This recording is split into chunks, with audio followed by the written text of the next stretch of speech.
SSC নিয়োগ দুর্নীতি মামলায় প্রাথমিক পর্যবেক্ষণ বিচারপতি যে দুর্নীতি প্রমাণে সম্পূর্ণ নিয়োগ বা নিয়োগের অংশবিশেষ বাতিল, দুটো বিকল্পই আছে, এরকমই পর্যবেক্ষণ।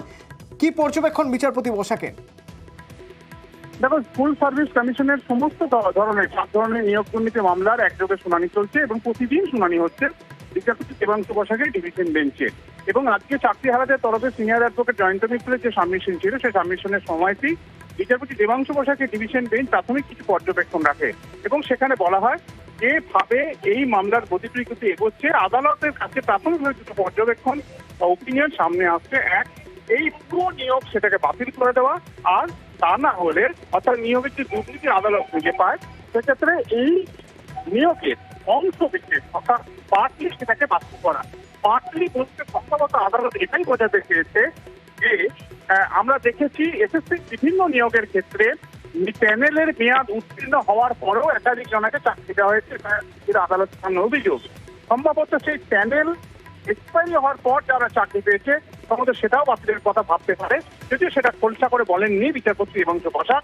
তবে তিনি বলেছেন আপাতত প্রাথমিক পর্যায়ে আদালতের সামনে বিভিন্ন তথ্য আসছে, সওয়াল আসছে, যুক্তি আসছে, পাল্টা যুক্তি আসছে, কিন্তু স্কুল সার্ভিস কমিশন তাদের ওপর যারা চাকরি করছেন, যারা চাকরি হারিয়েছেন, তাদের যদি আস্থা না থাকে তাহলে সেই নিয়োগ প্রক্রিয়া কেন আদালত সম্পূর্ণভাবে উড়িয়ে দেবে না। একটা আপেলের এক ঝুড়ি আপেলে যদি একটা পচা আপেলও থাকে তাহলে পুরো ঝুড়ির আপেলগুলি পচে যায়। এবং এক্ষেত্রে বিচারপতি দেবাংশু বসাক এটাও বলেছেন যে স্কুল সার্ভিস কমিশন তারা এই এসএসসির ওএমআর মূল্যায়নের জন্য একটা সংস্থাকে বরাদ দিল, কিন্তু দেখা যাচ্ছে 7 জনের জন্য টেন্ডার, অর্থাৎ 7টা কোম্পানি টেন্ডারে পার্টিসিপেট করলো, তার কোনো পাবলিক নোটিশ হয়নি, কেউ জানতে পারলো না। অর্থাৎ টেন্ডার হলো একরকম, দেওয়া হলো একটা নির্দিষ্ট কোম্পানিকে, তাহলে তো গোড়াতেই গলদ। তাহলে এই নিয়োগ প্রক্রিয়া তো শুরুতেই সমস্যার সৃষ্টি করেছে, তাহলে এই নিয়োগ প্রক্রিয়া লেখে লাভ কি?